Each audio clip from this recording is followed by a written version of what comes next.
All right, and we are back. Episode 29 of Box to Box. As if you tuned into the show before, you probably know who I am. My name is Jose Tejas. I am the primary host of this show. I typically have my boy Andre Gutierrez as part of this show, along with Alina. Both of them are very busy tonight. One with school, one with work. I got to hold the fort down, so I'm here. But I am not alone. I am joined by someone I've been wanting to get on this show probably since I met him. And we had the fortunate opportunity to meet up through the lens of this beautiful game. We're going to talk all about it. But I can't hype this guy enough. I think we want to call him the voice of the people down in Austin. We have Hernan Gonzalez from We Are Austin TV. Hernan, bro, it's been, I feel like, a little while coming now. How are you, bro? It's about 9 p.m. on a Thursday night. How you feeling? Man, I feel great after that intro that you just put there for me. I don't think I've ever had an intro quite like that. The voice of the people in Austin. I mean, that's what we have on our bio and on our header on Twitter. So nice touch there. Like what you did there. But yes, sir. I'm feeling good. Happy to be here. It was coming, GOLZtv and everything that you guys have in the works. This definitely has been coming, and I'm more than happy to be here. Awesome, man. Yeah, well, I'm definitely glad that you're here. And look, man, we don't do very many evening or night shows. So this is actually, bro, this is awesome. Work's done. I don't have to worry about anything after this. It's kind of let's just talk. Let's give the people some stories that they just normally wouldn't get on We Are Austin TV and on your channel. Yeah. So I know your channel, man, it's seen some insane growth. We're going to talk about it. But I definitely want to start from the very beginning. And really highlight your journey, your boys, Brian, and everybody else, and how you guys have grown over the last year or two. But before we get there, if anybody has tuned into the show before, everyone knows what I'm going to ask. Hernan, tell the people, man, who are you today? Well, today I'm a content creator because just a little bit of an achievement. I know we're going to talk about it later on this pod, but we hit 10,000 on Instagram. So today, that's all I've been thinking about.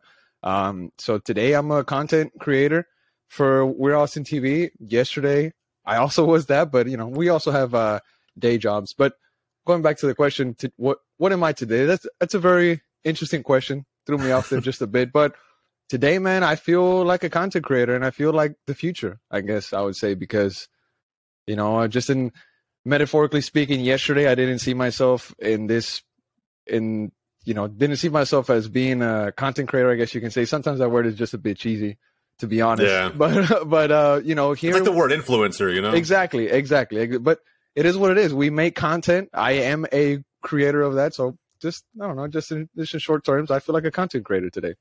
I love that, man. And look, congrats on the achievement, bro. 10K is no joke. Some people never get there and they create content forever. I think you have one of the most passionate fan bases in MLS behind you. That definitely helps.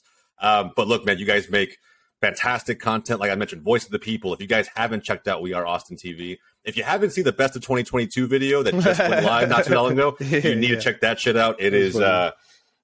I was showing my dad and a couple of my Theos the other day because really it felt like we were watching. It felt like we were watching family. To be honest, man, some of the reactions you get at the stadium, bro, it's like being at the bar, with a couple friends. It's all genuine interaction too. Like we get our equipment ready, we get our tech ready, and we just wait for the fans to come out. They know where we always are at. We're in front of the mural. The club has different artists change the mural every 6 months or so that is a very nice touch, that the background is always very artistic, just like Austin FC. But the fans, man, it's really them.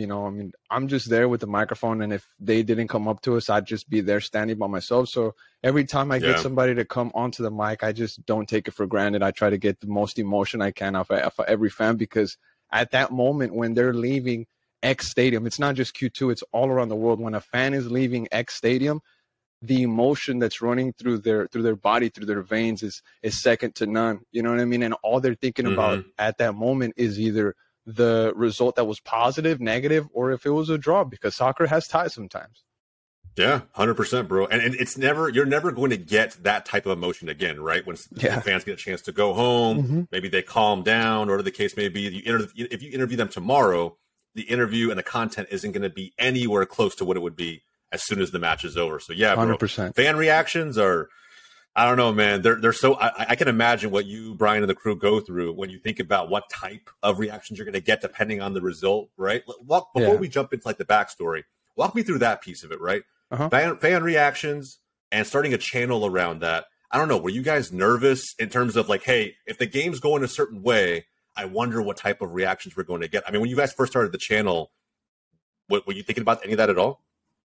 Not necessarily. We weren't really thinking about that. We were just ready to put out there what we got. The beginning of everything, because we started the channel at the same time that Austin FC started its journey, its whole life cycle. So we're keeping up with them. They're in year 3. We're going into year 3. We're also going into year 3.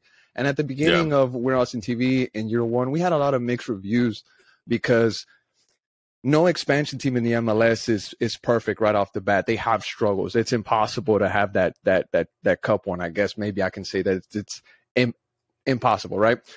So a lot of fans that were used to supporting teams from around the world, like around Madrid, like an Arsenal, like a Chelsea, even teams in Mexico, they felt a lot of fans, and I even felt like that sometimes too. They wanted immediate results, and when they didn't know what an expansion team in the MLS was like, or when they didn't know what supporting an expansion team in the MLS was like, it hit them kind of hard, and that emotion was different. So in season 1, we caught that emotion, and it's all on YouTube. People can go check it out. There was mixed emotion. There was fans saying, "I want Wolf out." Year 1. There was fans saying, "Year 1." Y'all can go look at that. Y'all can go look at it on YouTube. But it was just, I think it was just a matter of not knowing how to deal with the emotion of losing 4 or 5 games on the road when you're a brand new team in the MLS with so many weird rules like TAM and GAM and all these things, right?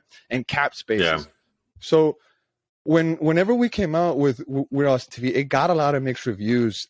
And there was one time where the police had to get involved because there was going to be a small fight. Somebody was like, F your channel. All you do is put out toxic stuff. And at that point, I got upset because, hey, we don't tell these fans what to say. We just capture the emotion. Just like I told you a couple minutes ago, we capture the emotion and we upload it, right? Whatever happens on the field, the fans react to it. And that's what we were getting. And some fans were getting upset because they said that we were putting a negative image on the club, but we were just showing that the fans were passionate. Yeah. You know what I'm saying? We were just showing that the fans cared. You know what I mean? Because if you truly care about something or somebody, you're going to get mad. You're going to get happy about it. You're going to cry about it. You're going to cry tears of joy too, right? And that's exactly what we were showing. I think so.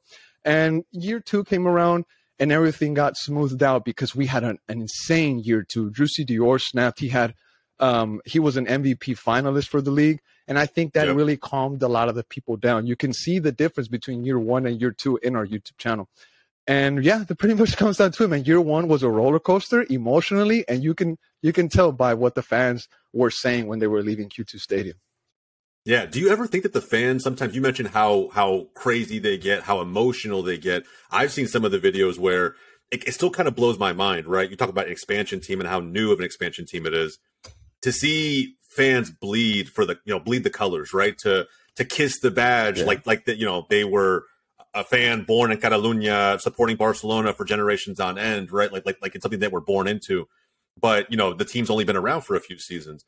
Is that, as someone who's there documenting the emotions, is that a weird feeling or emotion to go through as a fan yourself? Like, I don't know. Do you feel the same way? Or do you maybe look at the emotions of some of these fans and think that's interesting, right? That they feel so adamant about this club already. Well, I'm going to say I didn't feel that way right off the bat. Obviously, it took a little bit of time to grow. But what really changed something in me was the fact that, well, not necessarily changed it in me, but just knowing the fact that I'm born and raised in Austin, Texas. The fact that I've always supported teams from miles away. I'm a Chivas fan. My dad is also a big Chivas fan. We're originally from Michoacan. Chivas is from Guadalajara. But, my dad was always a big fan, so that made me a fan. And I'm a big Real Madrid fan. I also support Arsenal in the EPL. Got to pick a team in the EPL. But you gotta. It was always supporting a team from far away. It was always traveling to support a team. So when Austin arrived in MLS, it's like, this is my city. This is where I was born. And I always say this, is that, this is where I was born. This is most likely where I'm gonna die. You know what I'm saying? Yeah. Austin is a great city. There's no reason why I would want to leave. But towards the end of like season 2, mid-season 2, I was joking around with one of my friends, and I told him, I was like, bro, it's getting to the point where I'm more worried about Austin FC than Real Madrid. And if you truly know me, if you really know me, saying that, hearing me say that is massive, because I mean, for as long as I can remember, FIFA 2004 was my first FIFA, and I was supporting Real Madrid since then. So just this club arriving to my city, to my hometown, to the place where I'm going to probably start a family here soon, it just meant more. It just meant more to me, you know, just supporting them and just following them everywhere they go. It just seems more, it just makes more sense to me, you know, because I'm from Austin. That's what's on my birth certificate, and it's what's on my jersey. You know what I'm saying? So that's where I make that connection. You know what I mean? Like, this is my city, this is my state, and wherever this club goes, if I have health, if I have strength, I'm gonna follow it. Hell yeah, bro. I can feel the passion when you say that, right? And then what's crazy is that there's so many MLS fans who do go to the games, who, you know, week in and week out, maybe have season tickets, but they don't feel that way about their clubs. Maybe because it's MLS, maybe because of other reasons. 100%. I feel like you and Andre too. He's not here today, but this man is it's so funny that you say that. He played in Chivas Academy coming up, so he's a diehard Chiva. And he had like a little brief stint with Chicago Fire. But he's a diehard Real Madrid fan. Like, his family are Galacticos through and through. So, like, it's just, you know, you guys would vibe on another level. But but at the end of the day, it's just hell yeah. It's interesting to feel the I can hear the passion in your voice when you talk about Austin FC.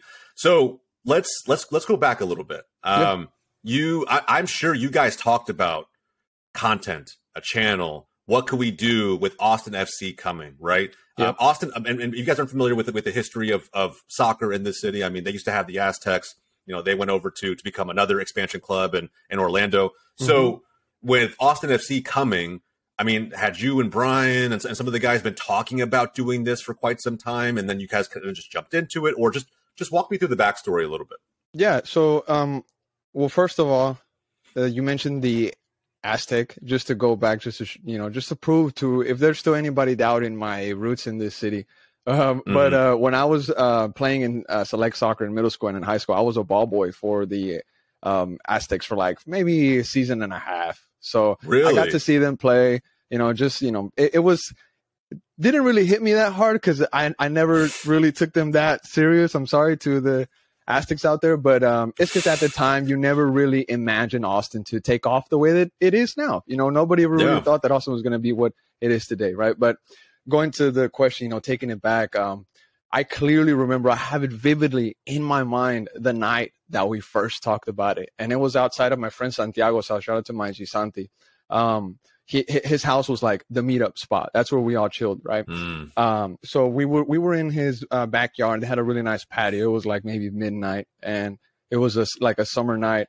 And everybody has a favorite team. You know, there's Manchester fans in that table. We had Chelsea fans. You know, B is a big Chelsea fan. Bolly's an Arsenal fan. Real Madrid fan. And we've been supporting soccer forever. I mean, myself, I can honestly say, since I cannot remember a time in my life where I wasn't concerned about a soccer score. You know, like ever since I was a kid, you know, what was the final score of Chivas Pachuca, Monterrey Santos? I was always concerned about that, right? And that night, I remember I brought it up. I was like, hey guys, like, because I was the one that was more connected with the MLS side of things. I was the one that always like said, hey, this is coming up, stuff like that, right? So I told him, I was like, hey guys, like, there's this thing coming up. Austin might get an MLS pro team.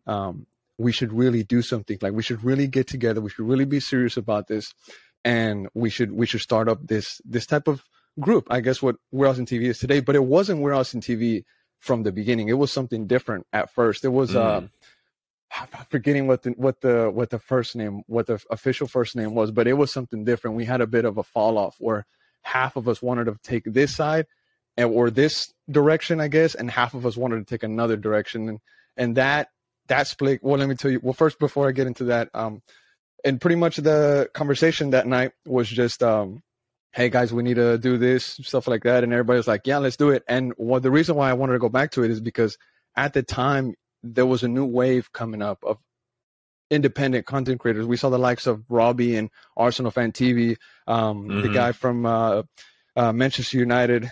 He does a lot of stuff with TalkSport now. Mark Goldbridge is his name. He has his own watch channel. Yes. So we saw this new wave. You know what I mean? It wasn't just the guys on beIN Sports talking, and it wasn't just the guys on Univision, TUDN, all these channels. It was a new opportunity. And how I sold it to the guys was like, this is a new industry. Imagine if you could be in LA at the birth of marijuana legalization. You know what I mean? You would start your own shop and you would move on. So I just kind of sold it to them like that. Like, we're at the birth of an industry. We're from this city. And if anybody's going to do it, if anybody's going to cover this team, we're going to put out stats and graphics like that. Let it be us. You know what I mean? We're young enough to try something. And if we miss, we'll be good. You know what I'm saying? So that's pretty much the kind of mindset that we had behind it. But one of the splits the main split that we had was half of us wanted to listen to an email that we got from Austin FC, and half of us were like, "No, we're not going to listen to them." That came because when the stadium was being built, Q2 Stadium, some people know this, not a lot of people know this story, but whenever Q2 Stadium was being built, one of the members of We're Austin TV was in the construction crew, pretty much. Like, there was thousands of workers there, and we had somebody there, right? And pretty much what it was, like, we were getting content, we were getting footage, videos, we were making, reels of the stadium progress, and the fans wanted to see that. You know what I'm saying? The fans wanted to see what their new stadium was looking like, what was going to be in Austin here soon. And somebody from the club reached out and they said, "Hey, can you stop posting this, because we wanted to keep it on the low." And we were like, "Well, what can we?" Well, we were like, "Can we get in any type of trouble?" We were like, "Well, not really." We were like, "Okay, well, we're just gonna keep doing it because the fans really like it." And that's what happened, man. Half of us were like, "Nah, we want to listen to this guy," and half of us were like, "Nah, let's just keep pushing the envelope." And I don't think we would be where we are today if we didn't keep pushing that envelope. You know what I'm saying? I mean, everything's cool now. We're all friends. If there's no split, we're all friends. But the group just took a different direction that day. Yeah. So you mentioned Robbie from Arsenal Fan TV, and bro, I remember the early days of Arsenal Fan TV. I remember Troops being on that. I remember the rants. Everyone remembers the rants, right? Because back then, at that time, Arsenal was. I'm an Arsenal fan myself. We were down, bro. It was so easy to make content because we had so many results that we would botch, whether it was the Champions League or we'd lose the North London Derby or whatever. It was bad. It was bad times. It was bad times, but it made for such good content. So when you thought about the channel that you guys wanted to build, was it always just fan reactions? Did you guys think about it that way? Or was it like, hey, this could start with fan reactions, but it could be something more over time?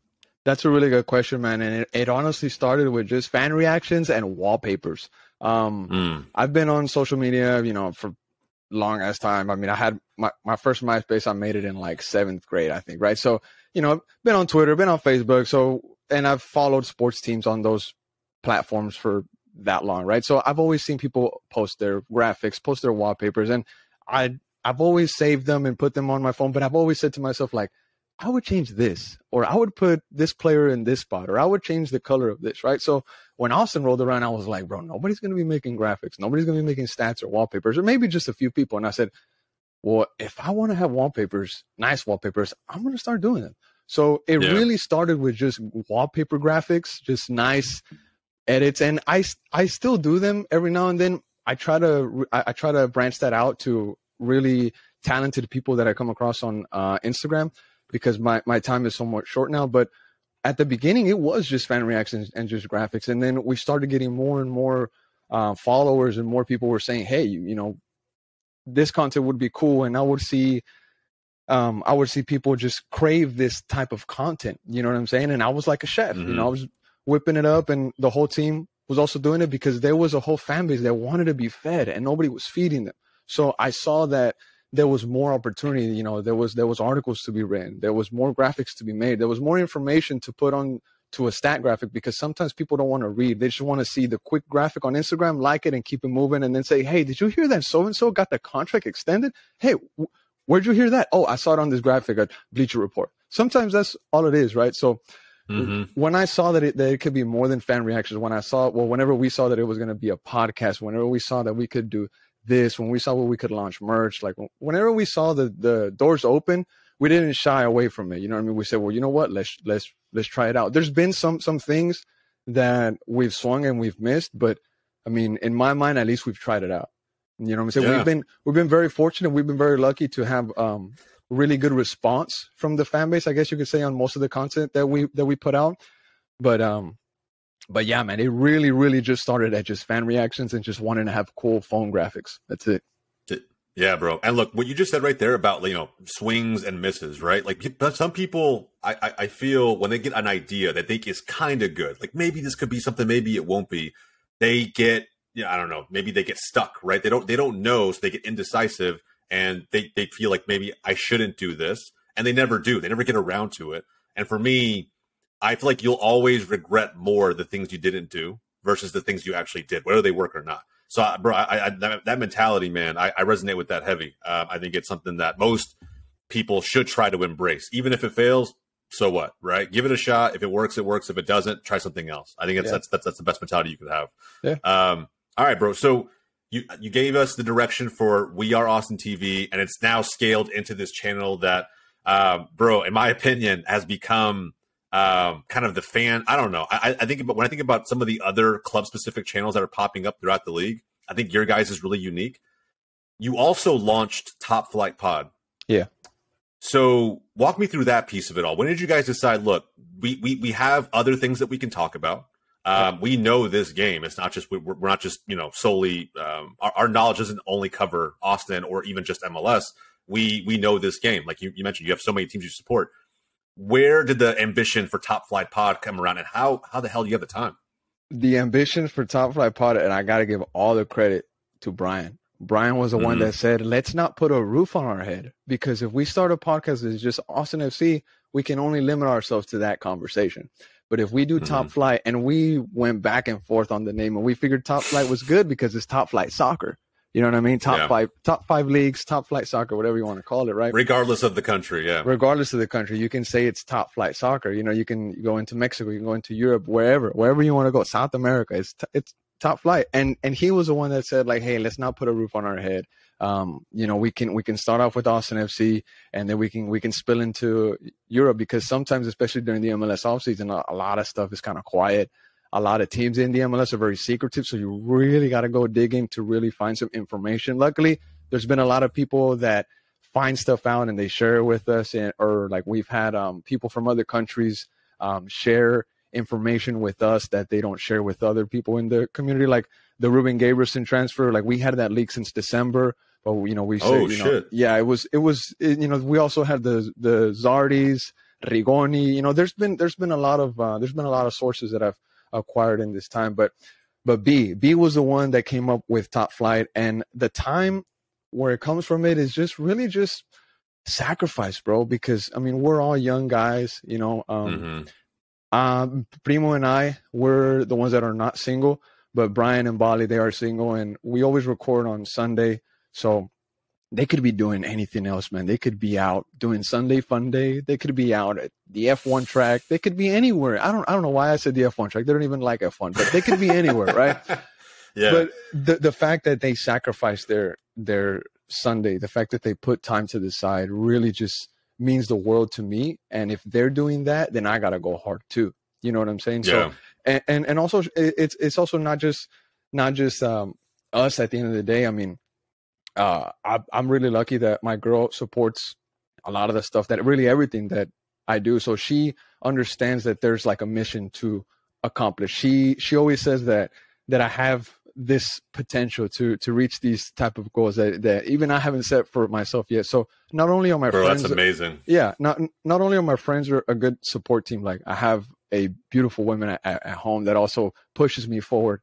And that really helps out a lot. You know what I mean? It really, really helps out. Hell yeah. It really does. Bro, I'm the same way. I'm the same way. Look, really quick before we move on to the next point, I want to talk about that piece of it all, because I feel like with content creators, that doesn't get said enough, bro. When we first met, I told you about the vision I had for GOLZtv. Yeah. And it's a very difficult thing that we're trying to build. It's a difficult thing you're trying to build.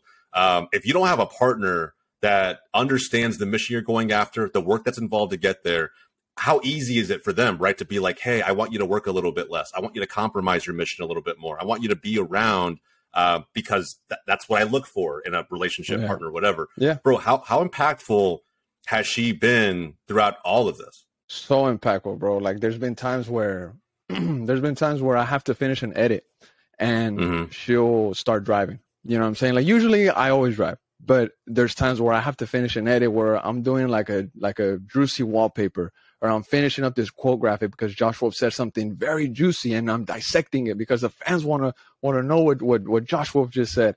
And she's like, you know what? I'll drive. And I'm like, bro, thank you. You know, like that helps so much because, you know, I actually, before we started this pod, I had to keep you waiting just a bit. I left school in Austin and I live kind of like on the outskirts of town. So it takes a minute to get to where I live. So my commute to wherever I go, it's always long. And in 30 minutes, I can cook up a nice quote edit or a nice little stat graphic. I can cook it up like that. And the fact that she helps me out do that, I mean, people don't understand how much that means to content creators. To have somebody always in your corner backing you, it is the world. Because if you're doing this by yourself, it's so easy to get lost in your own thoughts because your thoughts can eat you alive. And a lot of people don't put much emphasis into that. Mental health with content creators should be one of the most important things. It is a lonely island, bro. People don't realize it. Like you are legitimately sometimes just on an island mentally. And if you don't, like I said, if you have a partner that sometimes forces you to settle, and this is a conversation I have with my parents every now and then because they feel that I need to like sometimes like, hey, you know, you should, you know, do this for her, for your wife. You should, you know, maybe dial the work back a little bit, but they don't understand that like, hey, she doesn't require that of me. She doesn't ask that of me. She doesn't ask me to compromise. She knows that my work gives me purpose and she wants to enable that in every way possible. So I when you said that right now, I was like, I got to dig into that more because I don't think it gets talked about enough. If you have the right person beside you when you're on your mission, whatever that may be, you don't have to settle. You don't have to compromise. You could just do all the things you love and they're there for you. And that's what's beautiful about it, man. I love it. Really that. Is. It really is. So anyway, we were talking about Top Flight Pod and kind of, you know, some of the ambition you guys had around, you know, not putting a roof over your head, making sure that you guys could talk about footy the way you wanted to. So when you thought about bringing that to life, was it, okay, let's do Big Six, let's do La Liga, let's do maybe some Europe stuff. Like, I mean, really, that's kind of intimidating. There's a lot out there, bro. It's a lot to talk about. Like, where did you guys really start with it? Man, well, honestly, I guess we started with European football first because that's where we've really like maintained our friendship and like the type of humor that we have with each other because you said it earlier, for the longest Arsenal was down bad. So we knew that if we wanted to get Bali angry, we knew what to say. You know what I'm saying? We knew exactly what to say. And, you know, Chelsea just had the recent thing with Roman and, you know, and it was so easy to get Brian mad. We just called Chelsea criminals and he'd get so upset. With Real Madrid, they know that if they want to get me mad, they just say, oh, the first 5 Champions League European Cups, they don't count. And I get so upset. I'm like, really? They don't count? Okay. Or even before Real Madrid went on that crazy European Champions League run, they would say Real Madrid has only won Champions Leagues in black and white, and I'd be like, bro, these guys, they just want to piss me off. So I think that's where we've been able to keep our friendship together. And then Austin FC came to us, and we just added just one more topic. You know what I mean? And we're lifelong friends. We've played FIFA with each other for years. We know exactly what gets us upset. We know exactly what makes us happy. We know what makes us tick. And I think that's what really helps out on the Top Flight podcast. And people have noted it is the chemistry.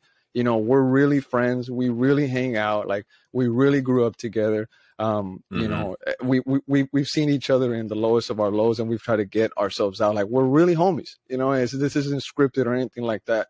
And we just support one another. Like, if one guy's down, we try to get him up. If the other guy's, you know, down as well, we try to get him up. Is pretty much all that I'm trying to say. We're really homies.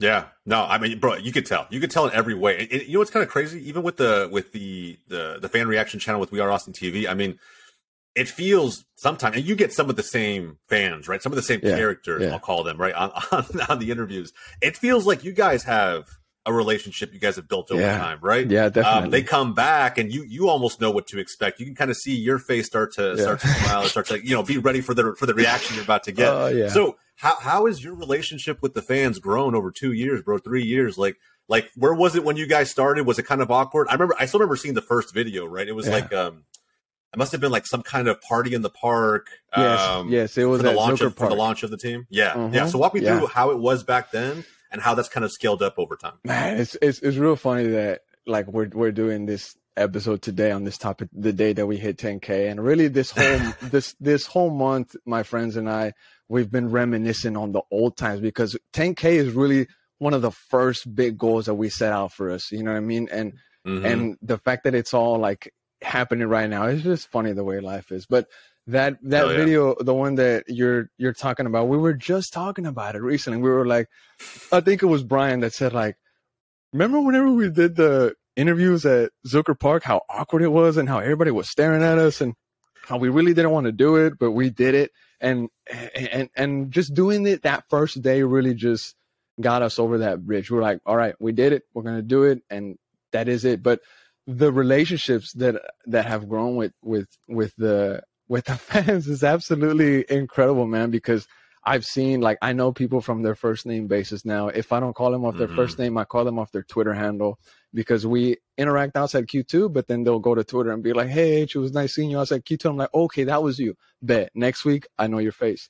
Also, like, studying the people that come up to the interviews has been really important to me, because if I don't know what to ask you, if I don't know what strings to pull, if I don't know what to give you, then you're not going to have a good time. You're not going to want to come back to my microphone. But if I can give you a good time for 2 minutes or 3 minutes, that sounds funny. If I could give you, if I can give you a fun experience for 2 to 3 minutes, you know, Brian always tells me to keep it shorter. You know, he says 2 minutes. He always gives me 2 minutes. He always does that. Yeah, you just see him in the back. Yeah, you just see him in the back. It's because, you know, at first, you know, it was on one side of the stadium. It was at the northwest side of the stadium, and that's kind of like the wealthy side. That's like where the VIP Lexus Club members come out. So their opinions were a bit more like reserved and more calm. So I was like, nah, you know what? Let's move this party. So we went to the side where the mural is at, and that's where the away supporters came out. That's where a lot of the rowdy fans were coming out, and that's where it really kicked off. And when the fans realized that that was the spot to come to, like, it was just so easy to set up relationship and friendship with these people, because we were just connecting. You know, we were there for the same reason, for Austin FC, and I guess they think I'm pretty cool, and I think they're pretty cool too, man, because if not, they wouldn't be coming back to parlay with me for 2-3 minutes, you know, to chat about Austin FC. For real. Oh, dude, also, it feels genuine. One thing, shout out to my G, Ari Silva. He's one of the people that I really, their friendship to me is really important, because he went to my high school like years ago. I'm talking about 20, 30 years ago. And the fact that Q2 united us, like, those type of friendships I really, really like cherish. And I find them so important and so interesting. It's like, you went to my high school, you played soccer there. I went there 30 years later, and then boom, here we are at Q2 Stadium. Like, if timelines were different, we probably would have been friends in the 70s. You know what I'm saying? And I just wanted to give a little quick shout out to him. Really cool guy. Hell yeah, bro. That's crazy though. Like, you know, it's almost like small world, right? You have those moments where it's like, man, you know, who would have predicted this, that we would be bonding over something like this? I mean, that's awesome. Exactly. You mentioned the away fans, bro. Moving to the mural side, so you obviously have seen so many games now at the Q2. The away fans, is there a bunch that's just more entertaining or offers better content? I mean, I think certain fans around MLS can pick and choose who some of the loudest fans are. I lived in Seattle for 6-7 years. Those fans don't let up for any sport. I'll be honest, not even just soccer. It's all of it, Seahawks and everything else. But is there maybe a group of away fans you're like, bro, every time they come, it is golden content? That's a really good question, man. I think everybody so far has been on par. Like, they've been a bit of the same, but I will highlight, obviously, the Texas Derbies. They're different. The FC Dallases, the Houston Dynamos. There's always more F-bombs thrown in there whenever those teams come to play, especially when we beat Dallas in the playoffs. That was insane. I actually still go back and watch that video. And one thing that I do is I go back and I watch old videos to try to maintain the same style, you know, to try not to change, you know what I mean? To try to keep that same vibe, that same mindset. But I definitely would say the FC Dallases. I'd say the Houstons, but I think maybe a lot of people by now know what next team I'm going to say, and I'm going to say LAFC. LAFC, yeah. because their fan base is wild. The 3252 is wild. But I had the opportunity to connect with the group from out there called LAF Sin Filtro. They do the same thing. They have their podcast. They cover LAFC without a filter, like really without a filter. And they're really great guys. And they made the trip out here to Austin. Got to connect with them. They got on the mic. Also, we've had fans from Seattle. Shout out to Rave Green TV. They come out, got on the mic as well. We've had people from LA Galaxy get on the mic. Usually by the time that fans get to Q2, they maybe have seen some of our content on Twitter and on Instagram. So they kind of know what to expect, you know what I'm saying? But yeah, as of the best content, you know what? The best content was the Atlas fans. The Atlas fans video, at Q2.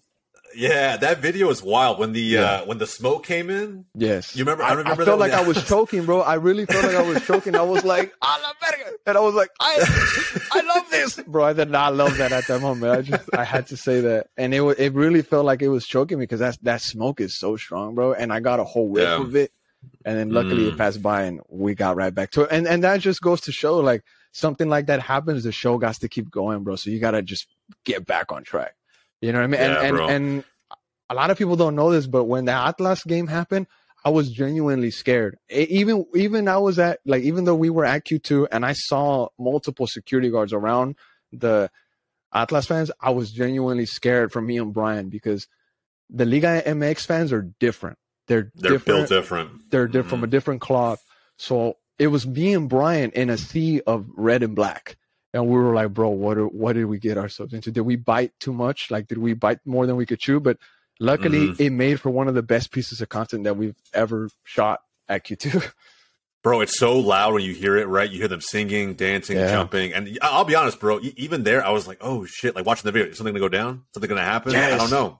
But I'm here and I'm locked in for the video. So, bro, it's actually really kind of crazy when you think about the fans who have traveled in, how they change, how they react to the varying scores. I mean, I imagine the Texas derbies are, fucking wild. I live in Dallas. And so, what's crazy though, is that the difference in fans. Look, I actually grew up playing in the FC Dallas youth system, and not that the fans are like more vanilla, right? It's just that like they're not quite as passionate, I would say, in my opinion, when I go watch the games. I was at the Minnesota playoff game when FC Dallas won. Okay. And even winning in a PK shootout, right? You expect, I mean, being Latino, that was a wild PK shootout.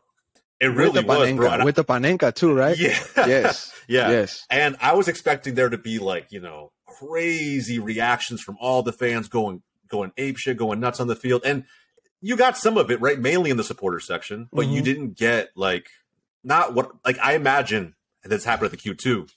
Austin FC fans would have been just insane. I mean, so when you think about how the sport's growing here, the rivalries that are forging between Houston, Dallas, Austin, I mean, do you think that at some point, I don't know, MLS can start seeing more of these types of crowds and fans everywhere? I feel like Austin, LAFC, Seattle, they're kind of unique, right? Like from a fan perspective, what's it going to take for us to see that level of passion across all the markets? That's a really good question, bro. And speaking from the Austin side of things, I really want to give the credit to the supporters groups down here. They've been very organized.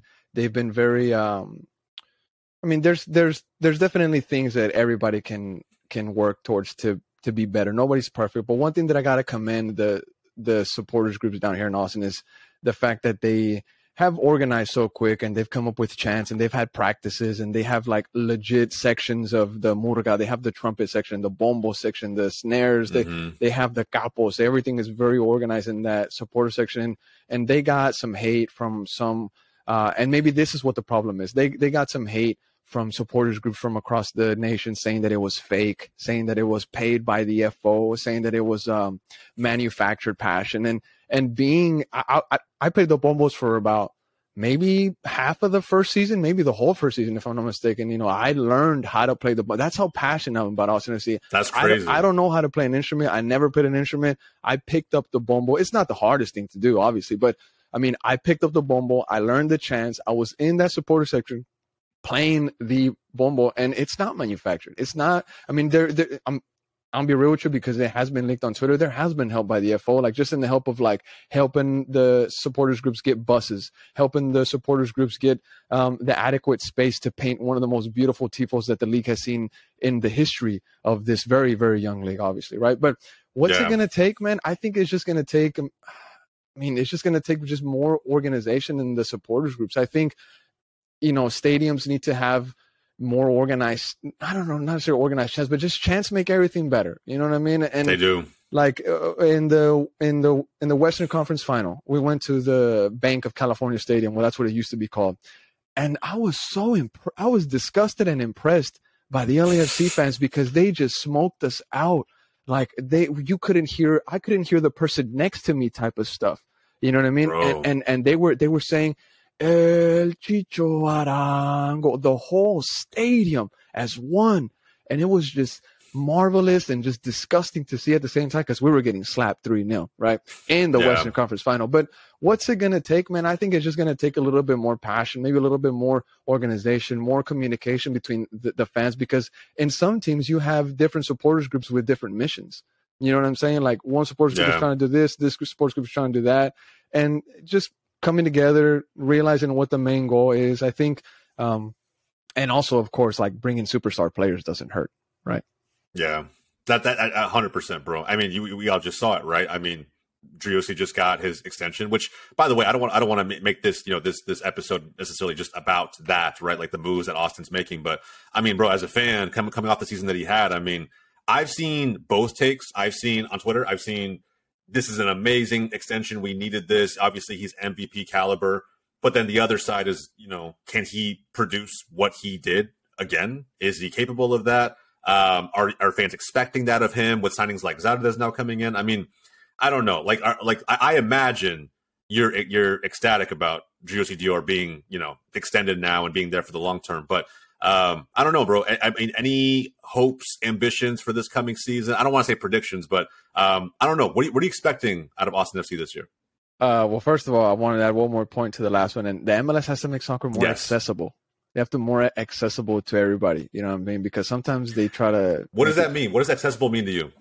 Just more accessible to the kid on the street trying to play footy. You know what I mean? Stop making it only for X person that lives in a gated community or in the suburbs. Make it for everybody. Soccer's for everybody. It's not just for the people that can pay. You know what I'm saying? That's why teams in Europe have been so successful, because they've given opportunity to that poor little kid that was kicking a rock down the street. That's how you got Messi. Messi wasn't some kid in the freaking suburbs. Like, that's one story that people got to really look at and realize that if you want to grow soccer here, man, you got to make it accessible. And that word accessible can mean so much. So, I mean, if anybody wants to chime in, whoever's listening to this, let us know what you think accessible is. 100%, bro. Right? I mean, yeah. Well, real quick, this is a good point to make, because I don't think we talk about it enough on the pod, and I think me and Andre are both living proof of it, but from completely different angles. So, like me personally, like I wouldn't have got a chance to play club ball because my parents don't make what it takes to make and to play club ball in this country. Bro, if other parents weren't paying my way, if I wasn't on some kind of quote unquote scholarship, I never would have played club ball. That never would have happened. Like it just there's no way. I never would have got a chance to experience top competitive ball, relatively speaking, in this country, and then go on and have a chance to play college soccer. That shit never would have happened. And so I thank my lucky stars every day that, hey, there was that opportunity, but how many kids don't get that? How many kids never get that? And, that dream of playing soccer at a higher level past, 17, 18 years old just goes away, and they got to find another way to stay connected to this game, either as a player or as a fan. It's unfortunate, bro. And I totally agree with you.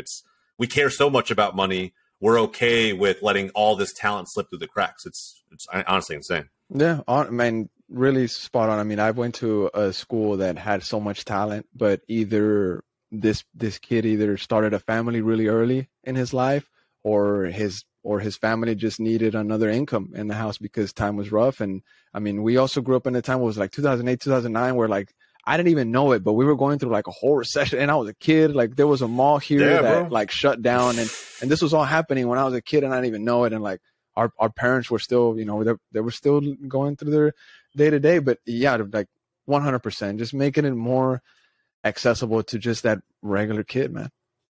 Yeah, I mean, it's something that I don't know if it'll ever change. I'll be honest, it's just being realistic, right? Like I'm sure at some point down the road when I don't know, maybe it takes the national team trying to have a real shot at doing something, maybe in 2026, right? When we're hosting a tournament that big and we want to have a chance at it, maybe then we'll take it that seriously. But maybe. I don't know. I've been so skeptical about whether or not we're ever going to change how we do things here. I'm not gonna lie, man. I had a lot of hope because I thought that soccer in this country was changing, and it really is. But when the whole Claudio Reyna stuff came out and the Greg Berhalter stuff came out, and then it really, really showed how deep these friendship hires go, it really disappointed me. Like, wait, you went to college? Wait, you know this person? Well, hold on. Then come on, everybody's just hiring their friends, and unfortunately, in a lot of the times, situations, I guess you could say, positions of power are handed to people just like that. This guy's my buddy, or this guy went to college with me, so boom, there you go. And don't get me wrong, sometimes it can work, bro. Sometimes, I'll just on the other side of that, right? SC Dallas' system is set up that way, where they're actually one of the highest producing academies in the country when it comes to talent. Playing in that system, I know firsthand that, relationships are everything. And sometimes just knowing somebody gets you in the door and allows you to kind of have, an impact. But it doesn't always go that way. It could go really, really south, really bad. And I think we saw that with the whole Berhalter Reyna situation. I mean, do you feel like Reyna did a good job in his time at Austin FC? Oh, yeah, 100%. I think I speak for everybody at We're Austin TV and Top Flight. I mean, supposedly Reyna is still a technical advisor at the club. He didn't leave the club 100%, but I'm thankful for what he started here at the club. Like, I don't think Austin FC would have seen the success that it had in year 2 without the likes of Claudio Reyna. Like, not all of our players have been home runs, but I mean, we've had some good guys. We got Diego Fagundes, we got Sebastian Drusi. Those are guys that Reyna had a big part in bringing them to the club. You know what I mean? And now that he's, just kind of stepped down just a bit, it did kind of hurt me to know that one of the biggest and best names in this country for soccer is really not necessarily no longer involved with the club, but he had to step down. You know what I mean? It just hurts to know that somebody as big and bad as Claudio Reyna is not really at the helm of the job that sporting director is here at Austin FC. But I will give credit to Sean Rubio. He's the interim sporting director, and he is doing a hell of a job so far. I mean, he is really, really moving. And he's already made some interviews with the striker, and I think he did an interview with the local news station here. But I'm really impressed with this guy that is replacing Reyna. So I am hurt that Reyna has stepped down, but this new guy, Sean Rubio, I'm good with him. Nice, really bro. Like him. I mean, look, I think we'll see what happens, right? I think it's too early to tell. You have some signings coming in. I mean. And again, we'll kind of circle back to that question I asked earlier. Yes, sorry. No, you're good. You're good. With this season, though, I mean, I don't know. Year 3, are we? Most fans going into, especially coming off the season you guys had last year, and adding a new competition to the rotation, right? CCL. I don't know. What are the expectations? What's the priority? I should say, right? Is it going to be getting past the round of MLS playoffs you guys got to? Is it going to be doing better than the Sounders did in the CCL? Like, how do you try to figure out what the priority is for the season? Man, that's a really tough question, especially for a lot of Austin fans, because it's hard to say like, oh, we're gonna come back and we're gonna do it again. We're gonna go back to the conference final, because I mean, it's easier said than done, right? Not only did we get stronger, you can say that on paper we've had some upgrades, right? But other teams have also gotten stronger. Other teams have also gotten weaker, LAFC. But the expectations, bro, is we want to finish top 4. We have to finish top 4 in the MLS. Top 2 in the Western Conference would be absolutely incredible. Running it back, I guess you can say. You mentioned that we are in more competition this season. It's going to be the longest MLS season in history. We got the MLS. Obviously, we have the Leagues Cup. We have the CONCACAF Champions League, and we have the Open Cup. Last season, we were embarrassed in the Open Cup by a very good USL side, San Antonio. Shout out to them. And it was also a local rival. I mean, San Antonio is an hour and a half away from Austin. And the fact that the USL side from just an hour away beat the big and bad, shiny new team, it was a big storyline, definitely. So we definitely, as the song says, we want to get it back in blood from San Antonio. For the Leagues Cup, I think that's going to be a little bit more difficult because everybody is pausing. And I think that there's a prize incentive. So I know that a lot of players are going to want to win that extra bonus for sure. The CONCACAF Champions League, man, I think that's going to be really a toss-up. I don't know why I'm saying that, but it's really going to be how Austin FC wants to handle it, because we're going to either need to rotate during the MLS games or rotate during the CONCACAF Champions League games, because it's going to be hard to keep everybody fresh. We did bring a lot of new guys in. We have the likes of Lil Bison in. He's a new center back. Rotarek, another young center back. We got a bunch of kids from the Super Draft that are probably going to get signed with the first team. We also got Sofiane Jeffal from DC United, a really good midfielder talent that a lot of DC fans were upset that left. Rigoni is also somewhat of a new signing because he didn't do anything last season. He ended with 2 goose eggs, 0 goals, 0 assists, and a stinker in the Western Conference Final. So him coming back and having a full preseason under his belt and getting ready to gear up for the season is almost like a new signing, because we didn't see who Rigoni is last season. Well, let's see who Rigoni is in year 3. It's almost like a new signing. You know how some people say, this is like a new signing almost, right? And Drusi, going back to the main question you asked, is he going to be able to run it back? Is he going to be able to put up those type of numbers? I mean, I don't think he's going to have to. Of course, I would love it if he does, but we got more help. You mentioned Zardis. Zardis has worked with Wolf before. They worked together in Columbus Crew. Zardis had his best season under Wolf. He scored the most goals under him. He recently did an interview with Brian C. Parker with Austin Monthly, and he said how when he was working with Wolf, Wolf really focused on his striking position and how he like just kicked the ball, just like working on being a striker.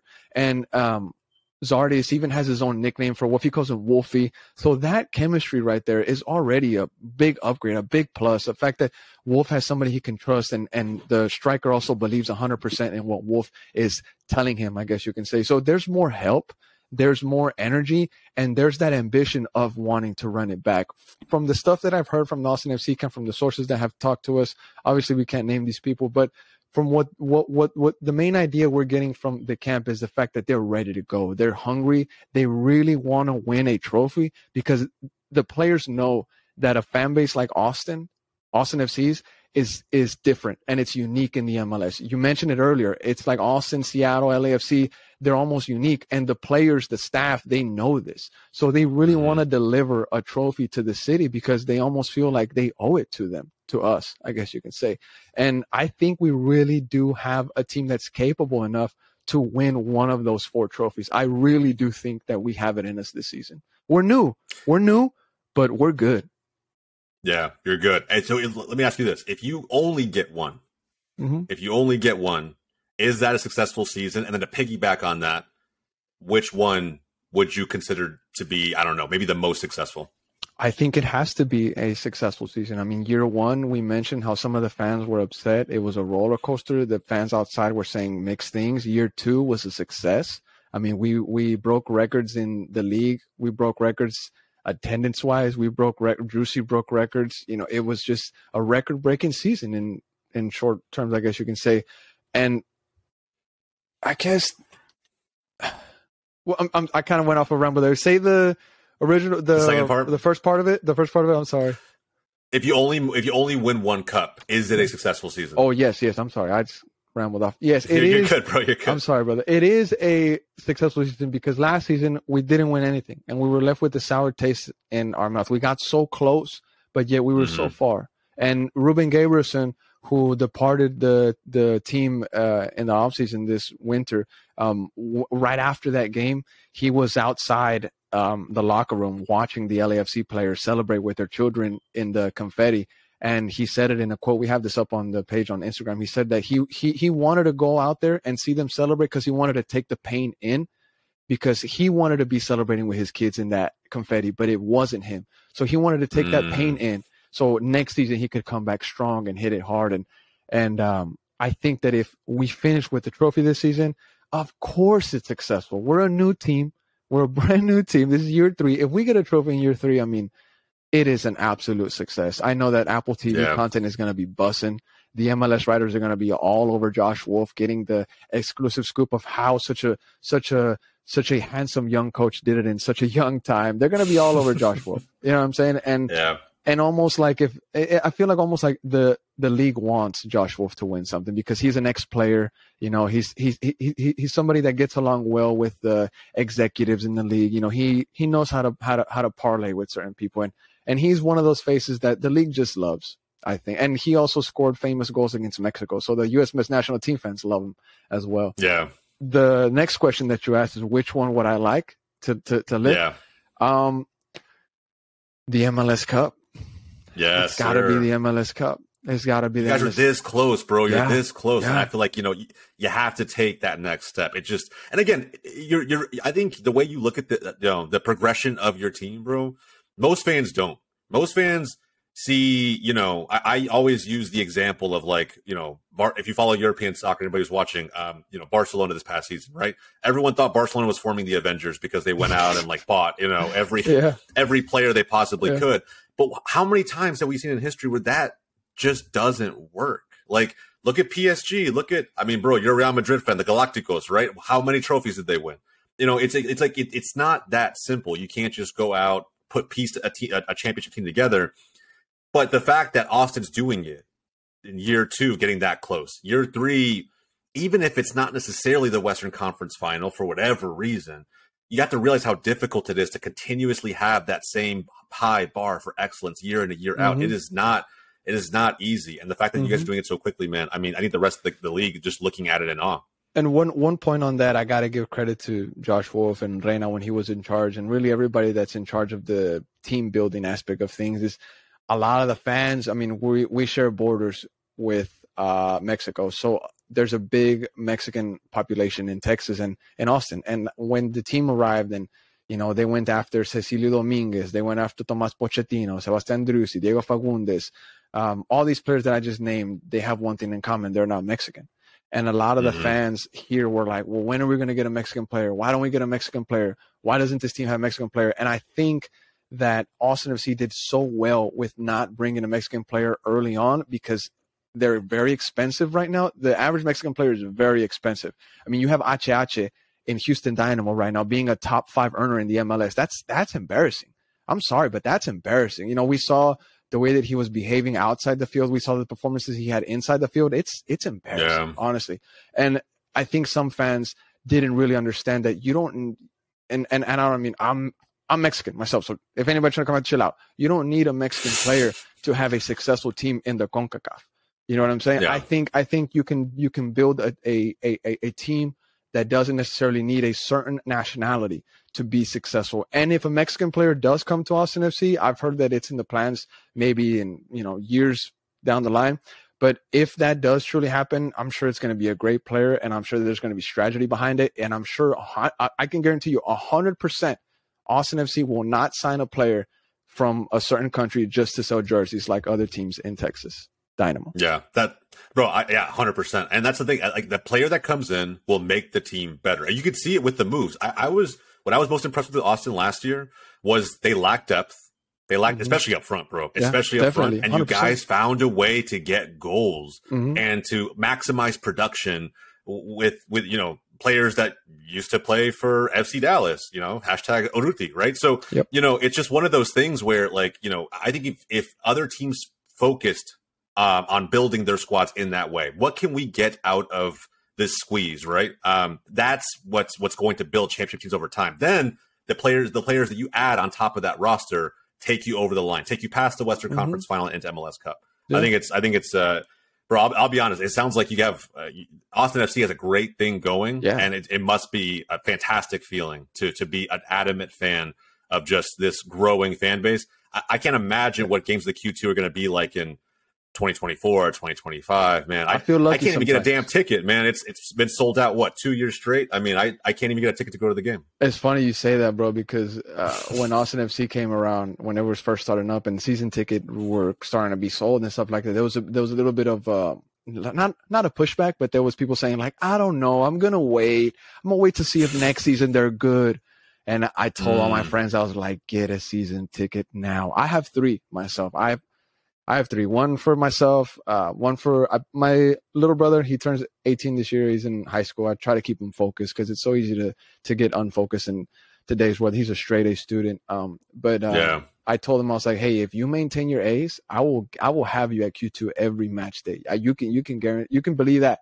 And that's awesome, bro. And for every game that I can take him, I've taken him to that stadium, and I've kept my promise to him because he's kept his promises with those grades. The other one, you know, I share it with my girl, give it to some of my friends whenever they want to go. But only one of my friends listened to me, and he got a season ticket, and he said that it was one of the best decisions he ever did because they are so hard to come across. And if it's hard. If it's a really good game, good luck. I mean, we saw last season when LAFC came to town, when Bell started in Austin for the first time. That's when he first. Mm-hmm. That was his first start, if I'm not mistaken, was in Austin, and we murked them 4-1. Thank God Bell started. Yeah, I remember that game. Right? But whenever that game came around, we saw $1,200 tickets, $600 tickets, $500 tickets. I mean, it was sold out. My friend tried to buy tickets at like the box office. They were completely exhausted of tickets. There was no seats, man. It was gone. And that's been a trend for Austin FC. We still have the most active, the longest active sellout streak in MLS. And I to your point, I see it continuing in season 3 because we're going to be good. The success is just going to keep rolling through. And I mean, I don't see Q2 not selling out for a while, bro. And it's such a small stadium. It's such a small stadium too. It's only 20K. It doesn't feel like it. It doesn't feel like it when you're in there. Yes. Nah, that noise, I mean, it hits you in the video just watching it. So, like, I can only imagine what it's like in person, bro. I still have yet to go. Unfortunately, I've looked at ticket prices several times. Yeah. We'll see if my luck changes this coming season. Bro, whenever you come down here, just let me know. And I trust me, I can make pillars move. And I talk to ex people. I got you. I got you. I appreciate that, brother. I appreciate that. I can make pillars move. I appreciate that, bro, sincerely. Before we get to the icebreaker stuff, one question, because I think that you have such a great vision for where you want to be, where you want your channel, your community to be, where you see Austin and this new budding franchise going. Bro, there's got to be some people who are tuning into this and wondering how they can put themselves on a path to what you did, right? How can I be a content creator? How can I jump into a niche and just kind of find my way, do it my way, not try to mimic what other people are doing, but just do it my way? What's the one piece of advice you would give either an aspiring content creator or someone who just hasn't done it before and wants to jump in? Just be ready for sacrifices. Be ready for really finding out what you're made of, because there's been times where I've had to ask myself, like, am I going to lose sleep to finish this project because I really want to post it tomorrow? And that's when you really find out what you're made of. And it's not like you're doing some Navy SEALs type of training. It's literally just making a graphic. I get it. But being up late at night, just being alone in your thoughts, thinking like, man, I could be doing X thing instead of sitting here down at my computer and working on this content, that it could be a flop tomorrow, or it could be one of the best things that I have ever produced. But my advice to somebody out there that's trying to start the next We're Austin TV, or start, the next GOLZtv, is just be consistent. Be consistent and stay true to yourself. Don't let anybody change you. Follow your gut, follow your instinct, and just, if you have people coming up with you, just stick with them.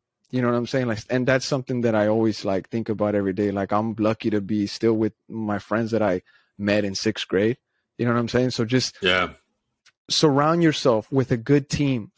Because you can't do it by yourself. Surround yourself with competent individuals that maybe they don't share the exact same mindset as you, but at least have the same vision.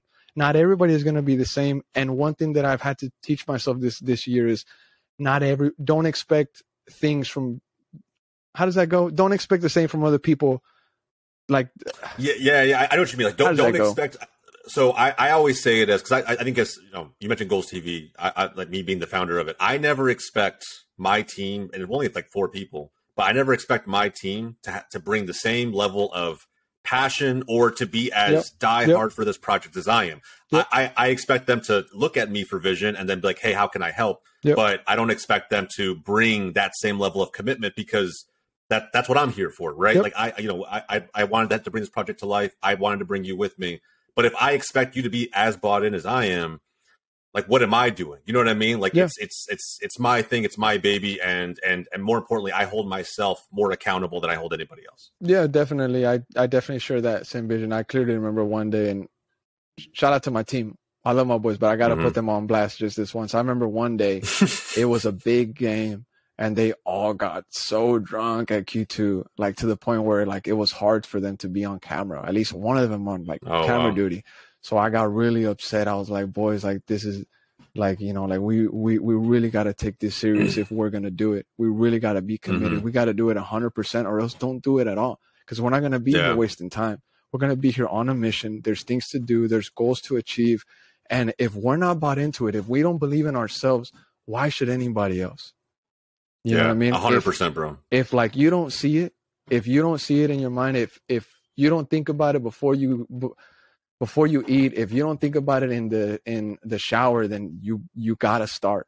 You gotta start thinking about it in just random times, because it's like I said earlier, it's all about sacrifice. It's all about risking sometimes important family time just to do a podcast. And I know it sounds weird, it sounds harsh, but there's been times where I'm like, man, I can't go visit my parents because I really gotta do this, or like, man, I have to sacrifice this because I have to go here. And it's like, am I willing to go watch a preseason and cover this game instead of going to have breakfast with my family? And that's when you have to make decisions. That's where it really gets tough. That's where you really find out what you're made of and if you really want it and what you're willing to do for it. Yeah, I agree, bro. And just to piggyback on that with one more point for anybody who may be watching is that the question I asked myself when I started GOLZtv is, am I ready to do this for the next 5-10 years? Yeah. It's funny you say that, bro. Bro, time horizons, right? Time horizons are everything. I think people sometimes think in weeks and months, and it's like, nah, bro. Like, ask yourself, can I do this for the next 5 or 10 years? If I can't, don't even start. Don't just go down another rabbit hole, because that's the level of sacrifice, like you said, it requires. Like for me, just real quick, when we first started it, and for people that if you know me, you know what I do for a living. If you don't, I'm an electrician during the day, so that's my full-time job. I make the lights turn on. So we started with GOLZtv when I was like 24, 25, just right around the time that we started. Right around I started my new job. Because one thing that I forgot to mention was I used to work at a bingo hall for like 4 to 5 years, and I was a bingo caller. I was a bingo caller, so I controlled the balls. Like I had control over a group of like, at some points it was 500 people, 500 gamblers, 500 veterans. Mainly it was veteran age people, but like I had control over this crowd. So I really go back to that. That's my roots sometimes when I'm hosting a podcast, when I'm doing interviews. I think back to those days where I could easily handle a crowd of 500 gamblers. I can handle any crowd or any podcast scenario that gets thrown my way, right? But during the day, I'm an electrician, and when we started it, I told myself, like, I'm gonna give myself 5 years. If by the time that I'm 30, I do not see anything in this, I'm just gonna be the best tradesman I could be. I'm gonna just follow in the regular Mexican kid footsteps and either just be a heavy beer drinker and hate my job and drive a Silverado. You know what I'm saying? Like it is what it is. Right? It is what it is. Or I'm gonna just try to break the cycle and try to be different and try to take my family to a different timeline. That, you know, it's a risk sometimes, because you have your uncles and your father coming up a different way, and then you say, hey, I'm having success off of social media, and they're like, what is that? You know what I'm saying? Like something that's always stuck in my brain. A long time ago, my dad told me when I first got my phone, he told me, he was like, why do you pay for your phone? You don't make money off your phone. And it hurt me. I was like, why would you say that to me? You know what I'm saying? And now sometimes I kind of like joke with him a little bit. And I'm like, Dad, like I didn't invest a single dollar into Q2 Stadium, but with the content that we're producing and with the stuff that we're putting onto our phone, like there's a possibility to make money off of a phone. And we just joke about it now, but when I was young, and that stuck with me forever, he told me, he was like, why do you pay for your phone? You don't make money off of it. And I was like, man, that's kind of rude. You know what I mean? But it's a good way to think about it, right? It's like, you know, that's like, man, that's a great question. I feel like it would get me, just like I'm sure it got you, to think like, well, shit, can I make money on my phone? Right? Yeah, exactly. Is that possible? Like, you know, and maybe it's not possible now, but can I grow to a point where it is? Yeah. I learned something from, and shout out to I think what I consider to be my business hero. His name's Alex Hermosi. I watch everything that guy puts out, and like he talks a lot about just time horizons. I feel like I think about that now. If I'm not prepared to take on a project for half a decade plus, it's just not worth my time. Like there are other things that I could be doing with my time that I'm just much more passionate about. 100%. And that's because, you know, I think as entrepreneurs, bro, like that's what I consider you. I consider you to be an entrepreneur. Sometimes it's really easy for shiny objects to come up, right? A new business opportunity here or a content creation opportunity here, and to not want to reach out and grab it. Yeah. But I think the ability to stick with something consistently, be disciplined about it, and just see how far you can really push it. I think only a handful of people out there can really, really do that consistently over time. And bro, you are well on your way. 10K, fantastic 10K achievement today, man. 10K. I think 100K. I think 100K you'll get there faster than you think. I really do. I think that, as Austin SC grows, you guys are going to see tremendous growth, and I'm really excited for you, bro. Thanks, sincerely. man. Thanks. You've been one of the people that have been on the boat since the very early. We've had contact from a long time ago. Like GOLZtv reached out a long time ago, and shout out to you for. I mean, it's also people like you. People don't understand. Once you start creating content, if you give a simple compliment, it means the world. You know what I mean? Because whoever makes a certain piece of content, like they put their time into it, they put their effort into it. You don't know what they're going through personally.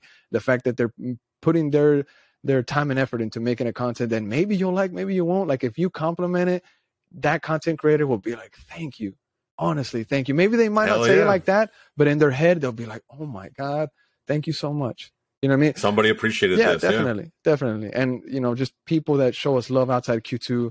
We always say that. We always say that the fans are the ones that keep us going, because it's so easy to get like disillusioned with a project, or it's so easy to be like, nah, bro, this is lame. Let's do something else. Like I remember first year I had people say like, bro, you're wasting your time. What are you doing? Like nobody's going to like interact with you. And like, I'm not going to lie to you. Sometimes I'm like, damn, bro, what if they're right? Like, fuck, like, what am I doing? But then like, literally, as soon as I have those like type of interactions, like the next day I'll run into somebody and be like, hey, you're so-and-so from We're Austin TV, right? And I'm like, yeah, that's me. Like, what the hell? Like, yeah, that's me. So it's like the universe sends you signs, man. It's like whenever so-and-so is trying to tear me down, like the universe is like, no. There's a plan for you, bro. And I just keep on riding this wave, bro. Yeah, 100%. Well, look, bro, you ever have those thoughts again, you hit me up and I'll put you right. 100%. Yeah, shout out. Stay on the same track, man. Yeah. Absolutely. All right, bro. Well, look, this is a fantastic show. Seriously, I think there's so much value that any user, aspiring content creator could pull from this. And I hope they do, man. I think we talked about it a lot, even off this show. I think this is the path to soccer growing to what it can be in this country. I don't think it's with the people who control all the money, the people who control all the rights to the broadcast and whatnot. I think it's with the fans. The most passionate fans will step up to be content creators, and that's what's going to make this game relevant for the next generation of fans. I think it's the only way it actually happens. So, very interesting. Again, we'll see over time. But with that said, let's get to know you just a little bit better before we wrap up. Definitely. Icebreakers, bro. Let's jump right into it. This is not quick fire. You can take your time with some of this. You ain't got to be really fast with the response. But with that said, first question: favorite. I mean, it's probably an easy question. Favorite club team in the world? Real Madrid. Wait. Oh, Austin FC. Austin FC. Austin FC. There. Yeah. See, it was a trick question. If I had two hearts, one would be Austin FC, one would be Real Madrid. In the FIFA Club World Cup, let's say Austin FC wins the CONCACAF Champions League and they play against Real. Who you picking? I'm going with my city, bro. I was born in Brackenridge Hospital. Sir. I'm going with Austin. Bro. Good shit, man. I like that. The fans love that too, by the way. All right, favorite player of all time. Wow. Damn. I've had different moments in my life because there was there was a small stint where I wanted to be a striker. Then later on, I found that I was naturally a really good center back. So when I was really, really young, my favorite player was Jared Borghetti because interesting. He was a really good header of the ball. And when I was a kid, my dad used to like to set me up on crosses, and I would header the ball. And he would say that I would header the ball like him. And I don't know if he was just trying to gas me up. But when I realized Borghetti he scored some interesting goals. Yes, he had a really famous goal in the 2002 World Cup against Gianluigi Buffon, a very young, good Italy side, a legendary Italy side. And Mexico tied 1-1 with them, which proved to be a big result at the time. When I was in middle school, Kaká was my guy. Ricardo Kaká, when he was in Milan, oh my God, he was just magic. Then that 07 season. And then he went to Real Madrid, so it just made it seem like it was meant to be, right? Cristiano Ronaldo, I gotta give him his praise. He not only as a fan, but as like a human being, as like a man. He's really helped me like through life. And I know it might sound corny, but just following him, how he carries himself, the type of professional he is, the kind of family man that we've seen him being on social media, how he takes care of his partner. It had inspired me for many, many years to try to like carry myself like that, to try to be. This is what I tell my little brother. My little brother is not an athlete. I mentioned how he's a straight A student. I told him, I was like, be the Ronaldo of the tech industry. You know what I mean? Like, be the Ronaldo of whatever industry, because he's big on tech, on cyber security. So I told him, I was like, if you're not a soccer player, that's no problem. Be the Ronaldo of cybersecurity. Be the Ronaldo of whatever field you get into. And he's really taken that message to his heart. But Sergio Ramos, I think, is really, really one of the main one that I'm going to go with at the end of the day, because as I said, I found my qualities as a center back. I played a long time as a center back. I made many friends with other players from other teams, and you know, they were strikers, and you know, I chatted with them. At center back, I love to chat with the striker briefly. I like to let them know, look, bro, I'm not trying to hurt you. Have a good game. I'll have a good game too, but just go all out. You know what I'm saying? And if he's slicing and dicing me, I will go up to the striker and I'll be like, damn, bro, you're actually pretty good. You know what I mean? But it's all competitiveness. You know what I'm saying? It's all competitive. Yeah. You know, I just got to get flowers when it's shown. So at the end of the day, I'm going to go with Sergio Ramos. The slide god himself. I like that, bro. I like that. All right. You mentioned you used to play, bro. All right. You had stints as a center back, stints as a striker. What's the best goal you ever scored as a striker? The best goal I ever scored as a striker. So I didn't play many times as a striker, let me tell you that, but I did score one. I remember it was like I got the ball on the left side. I was playing in the Northeast Metropolitan Park in Pflugerville. It was with the UHO Vipers. It was like the second game of the season. I was like 13 years old. And nice. I got the ball on the left from the winger, and we were playing against a poor side. Like, we beat these kids like 7-0. You know what I mean? They were. Yeah. It was the early version of Lone Star. I don't know if you know what Lone Star Soccer Club is. Lone Star, yeah, I do. Yeah, It was whenever they first started, and they were picking up all just the like suburban kids that sucked, but their parents paid for them to play. Now they're really good. Now they're really. You don't mess with Lone Star now, but back in the day when I was playing with UHO, they sucked. So I got the ball on the left, and I remember a kid came in for the slide, and I barely poked it enough to like jump over him with the ball.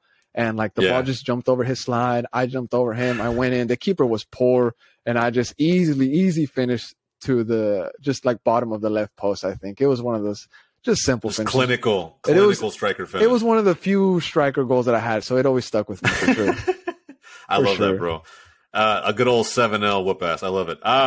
Spotify or Apple Music? Apple Music. Apple Music. Apple Music is what I have. I'm sorry, y'all. I know Spotify is big. I know it is. Believe it or not, bro, we've gotten like mixed responses. To be honest, bro, actually, last episode we're gonna publish that one. Early next week. We had a creator say that he uses Spotify more, but he appreciates Apple Music more. It's really weird. I don't know. Yeah, interesting response.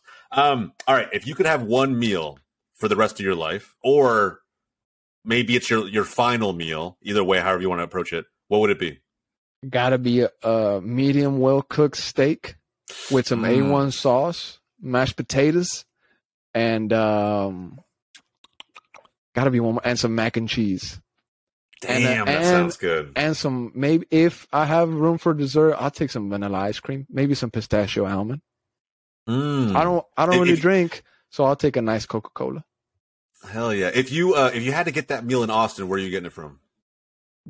So I live in Elgin. There's this place really close by, this little like mom and pop kind of country steak restaurant. It's called Joseph Steakhouse. Oh, it's so good, but they take forever with the food. So I really got to think about when I go there. But whenever the food does get there, oh, it is so good. Also, it hits. Also, I got to give a shout out to Fogo de Chao. It's expensive, but it's expensive. Whenever I go there, I know what I want. Yeah. For those occasions, right? For the right occasion, that spot hits. We actually are going to celebrate 10,000 followers soon, and I think the guys want to go to somewhere fancy. I might pitch that. I might say, hey, well, let's go to Fogo de Chao. Yes, sir. Let's go get the meat sweats. Absolutely, bro. Best fast food restaurant near you, and bro, this is Austin, so you probably got I don't know how many options, but and you can define fast food however you want. Casual, maybe not a sit down spot. It could be a fucking taco stand. However you want it to be, bro. It's done. It's done already. I don't consider tacos as fast food because tacos is like a sacred meal for me. I love tacos. Yeah. But fast food, I think of like American cheeseburgers, American culture, drive-through, maybe, stuff like that, right? I gotta go with Raising Cane's. Raising Cane's, I love Raising Cane's. One thing I don't like about I say that I love Raising Cane's, but one thing I don't like about it is the little bit of variety in their menu. It's just chicken and sauce and fries. That's it. Add a little bit of dessert. You know what I mean? Switch it up. I love Cane's though. Bro. Second place, P. Terry's. Terry's. I love P. Terry's. I'll be honest. I've lived in Texas forever, and I've seen P. Terry signs I've never been. It's good, bro. It's good. That's good. All right. Chick-fil-A too. Chick-fil-A too. Chick-fil-A hits, bro. Chick-fil-A is like a restaurant, though. Honestly, it's like a 5-star restaurant nowadays. Yeah, definitely. Bro. It's so good. They make so much money. It's crazy. TV or movies? Series. Series counts as TV, right? Yeah, right? Yeah. I'm a big Breaking Bad fan. Binge. Oh yeah, Breaking Bad. Breaking Bad. And when I'm doing edits, sometimes I'll have it playing on the background, and I can like listen to. By then, when I'm 2-3 episodes in on a new series, I know the characters by their voices, so like I don't really have to look at the screen. It's like kind of like listening to a podcast. You know what I'm saying? Yeah. So like just recently there was a bit of a freeze in Austin and Texas had a bit. So it was bad. Yeah. I wasn't at work for like 3-4 days, and I had already started Breaking Bad with my girl. We were like, well, let's just finish it. So we just binged it out. We banged it out, finished it. We also watched Ozark together. Ozark's good, bro. Ozark's good. She's a big fan of like the Real Housewives scene. So sometimes, at first I'm like, man, these shows are lame. Why you watch these Real Housewives shows? But then after a while, I'm like, wait, what did she say? No, you know what I'm saying? Like it just kind of grows on you. So TV series for sure, bro. Movies are cool, but I feel like they just played out a bit. I don't know. Yeah, that's true. I mean, and it's a commitment too. The thing about movies for me is like, look, I can watch one episode for 30 minutes and know if it's a show for me or not. On. If I sit down for a 2-hour movie, that's just 2 hours. I might not get back. I don't even know. Spot on. But you hit it right on the head with that one. Yeah. And look, I feel you on the drama part. I'm not really a drama guy either. My dad says he's not, but in COVID and whatnot, there are a couple times I walk by and my dad's kind of locked down on novelas. Yeah, bro. Señor de los Cielos is a hit. Señor de los Cielos, Reina del Sur, La Señora Cero, all those drug cartel dramas really made a hit. Yeah, bro. I tell you, I catch them every now and then during lunch or whatever. I was like, hey, you didn't used to watch some of this before. I don't know what's going on. Yeah. But yeah, I feel you. Coke or Pepsi? Coke, 100%. Nobody has said Pepsi yet. Check this out. I don't know if I need to change that question yet. Check this out, bro. My in-laws, my girl's family, they're a Pepsi family. And really? Yeah, like massive Pepsi family. I'm just like, how does bro, this that's happen? Interesting. Super interesting. Yeah, and I'm a huge. Are they from Austin? Are they from Texas? Yeah, they're from Austin. They're from Texas. Yeah. Yeah. I've met some people up north, more than a few people up north, who like Pepsi and like RC. RC, yeah, it's like the same thing. Or like those people might call it pop. Yeah. They call it pop. I have a lot of people from Chicago, so like they use pop, but they like RC and Pepsi. I'm like, all right, that's cool. It's just not me, but yeah. It's interesting. AirPods or headphones? AirPods. I own a pair of AirPods. Sometimes they can be annoying, but they really change the game, and they just make you look official. A little bit of status, right? I equate it to the blue text message over the green. You know what I mean? Yeah, it's just a green text message, just like, why are you messaging me? Yeah. Should I respond? Yeah. I feel you. Yep. Home cooked meal or eat out? And bro, as Latinos, this is like a tough question. Home cooked meal, bro. Like, I mean, going back, I'm so lucky. My girl cooks so good. Like, she's such a good chef. She's never been. I mean, she didn't like start off as an expert. She's learned along the way, and as our relationship has progressed, like I've tasted the progress in her food, and it's like, damn, she's getting really good at it. You know what I mean?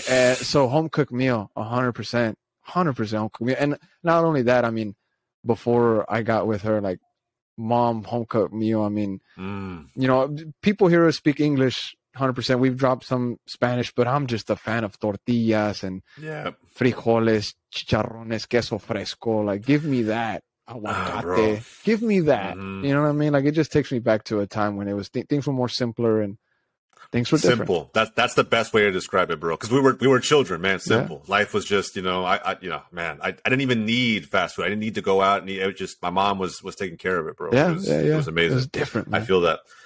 Couple more questions. Definitely. One, where do you want to travel the most? And you probably already traveled a lot through the lens of your content, but it doesn't have to be U.S. But where do you want to travel the most? Through the content, we've gone to L.A., we've gone to Kansas City, we've gone to Houston, we've gone to Dallas, we've gone to Colorado. But me, myself, personally, I would really love to go somewhere tropical, like Jamaica or like some islands, or like I've heard Thailand is really nice. You know what I mean? But I've always said that I want to go to Europe. I want to live like a Manchester derby. I want to live a North London derby. I want to live a Clásico. I want to see Real Madrid at the Bernabeu at least once before I leave this earth. But this season, off of like content creation purposes, I really want to visit the Northeast. I really want to check out like the New York scene, because I want to meet the soccer hooligans. I want to see what they're. I've had some conversation with them on social media, but they're so busy and they're blowing up so much. It's like they can hardly get back at you. But hopefully I can meet them one day. And I also have a friend from I-80 Sports. Shout out to him. I've done some podcasts with him. I would love to meet him. But I've always wanted to visit the Northeast of the United States. I've always wanted to visit New York. Always wanted to check it out, the Brooklyn Bridge, see if there's really rats everywhere and stuff. You know what I'm saying? So, I mean, bro, as someone who just got back from New York not too long ago, it's really. I mean, it holds up though. I was there during Christmas, so it was. Okay. I mean, Times Square was legit. Just navigating everything by subway was awesome. I loved it. Yeah, bro. I think whenever you decide to go, you're gonna have a blast. I personally haven't been to Boston yet. I would love to go to Boston. Boston. One more place. One more thing that I really want to do before time runs up or whatever. Is so my name. Hernan, and I asked my dad why he named me that. He said that he named me after Hernan Cortés, the Spanish conquistador. So I've always had this interest in like the Spanish Mexican American history, and even though it can be very brutal and nasty, because there were some really nasty things that were done to the indigenous population when the Spanish did get to Mexico, but I've always been interested in the pyramids and the Mayan culture and the Aztec culture and the Spanish when they first got here, like what their point of view was of the indigenous people, what the indigenous point of view was of the Spanish conquistadors. Like there's stories of the Mayans and the Aztecs, and they're not even the only main. I'm just going off of on a whole side thing, but it's something that I'm very interested in. I'm very interested in this. Yeah. And like a lot of people only like think of the Aztecs and the Mayans, but there was more tribes out there. There was the Purepeche. There's so many tribes. It wasn't just one. You know what I mean? And it's just so interesting that whole story of how Mexico came to be, how Texas came to be with the Comanche Indians. I'm a big history nut. So if I can visit anywhere that is historical, for me, that's a dub. It's always a dub. I love to check out. You can put yourself, not maybe you can't really put yourself in their shoes, right? But you could try to understand like the roots of wherever it is that you're located in. That's awesome, bro. I love that. I love history.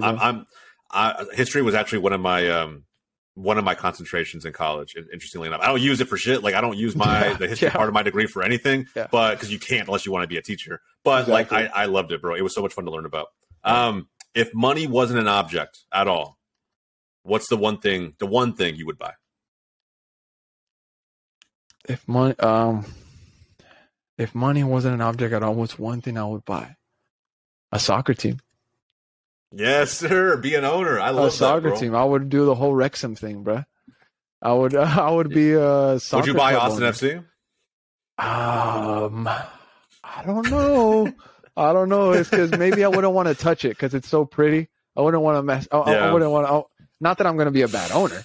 You know what I'm saying? I'm not going to be a bad guy. You control the hires, though. You can hire a bunch of good staff. You can make sure you have the right people in. Like, you wouldn't want to control the direction of your favorite club? I mean, I would 100% being a kid from Austin. If money was not an object, I would 100% try to buy Austin FC. Just like what Gary Vee has been trying for the longest to buy the Jets. To buy the Jets. Similar story. Similar situation, bro. I mean, I'm telling you, if the offer ever came, right, and you had the funds, I know for me, right, like, yes, 100%, bro. Being like, even just being like a GM of a team would be like a dream job. That shit would be awesome. Part owner, man. part owner would be cool. Yeah, bro, definitely. Seriously. Soccer team, 100%. It's the dream.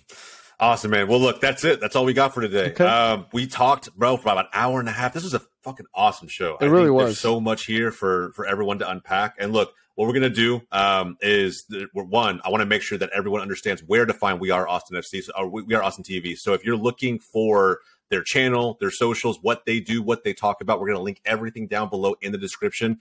Be sure to check them out. And again, I'll point out my favorite recent video, the best of 2022. And I'll say the best of 2021 is also pretty damn good. But the recent one, bro, the reactions had me rolling. So I think it's going to be, if you don't know what this channel is all about, that is the perfect way to get a summary of who they are. And look, I think big things ahead for We Are Austin TV. 10K now, 100K on the horizon. I'm so excited for you guys, man. Hernan, thank you so much, bro, for coming on. And for anybody who tuned in, please, again, as I always ask, like the video, subscribe to the channel. It really helps us more than you think. And we're excited to tell the next story. So until next time, we'll see you guys.